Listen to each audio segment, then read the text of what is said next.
అయినా మనం వదలకూడదు పవి. చేసి నేరాన్ని బయట పెట్టాలి. ఆ రాక్షసుడికి శిక్ష పడాలి.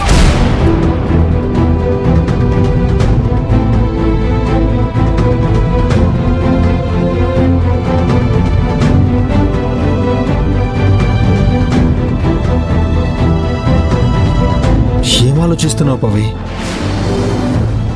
నేను ఊరు వెళ్తున్నానాది. కొన్ని రోజులు అక్కడే ఉండాలనుకుంటున్నాను. మళ్ళీ ఇదేంటి పవి? ఇప్పుడే వద్దని చెప్పాను కదా. ఆల్రెడీ నేను సీతమ్మతో మావయ్యతో ఈ విషయం గురించి మాట్లాడాను. వాళ్ళ పర్మిషన్ తీసుకున్నాను. వాళ్ళు కూడా నేను ఊరు వెళ్ళడానికి ఒప్పుకున్నారు. నీకు అనుకూలంగా నువ్వు కన్విన్స్ చేస్తే వాళ్ళు మాత్రం ఏమంటారు? సరే అని ఉంటారు. ప్లీజ్ పవి, ఇప్పుడు వద్దు. లేదా అది నేను అందరి నుండి దూరంగా వెళ్ళిపోవాలి.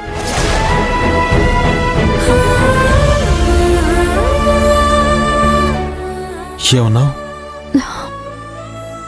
అదే అది కొద్ది రోజులు ఊరెళ్ళొస్తాను. ఒక చేంజ్ ఓవర్ కావాలి. అప్పుడే నా మనసు ప్రశాంతంగా ఉంటుంది.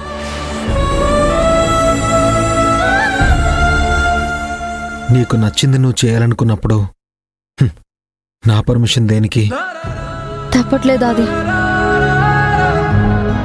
ఈ ఇల్లు వదిలి వెళ్ళిపోవడం ఎంత కష్టమో నాకు తెలుసు. అంతేకాదు నీ విలువ కూడా నాకు తెలుసు. అదెప్పటికీ నేను మర్చిపోలేను. గుర్తుపెట్టుకునే జ్ఞాపకాలు తప్ప మన మధ్య ఇంకేం లేదా పవి?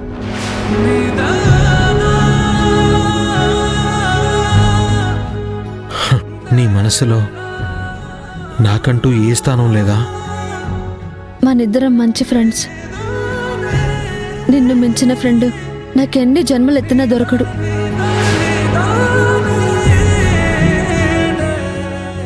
మనిద్దరం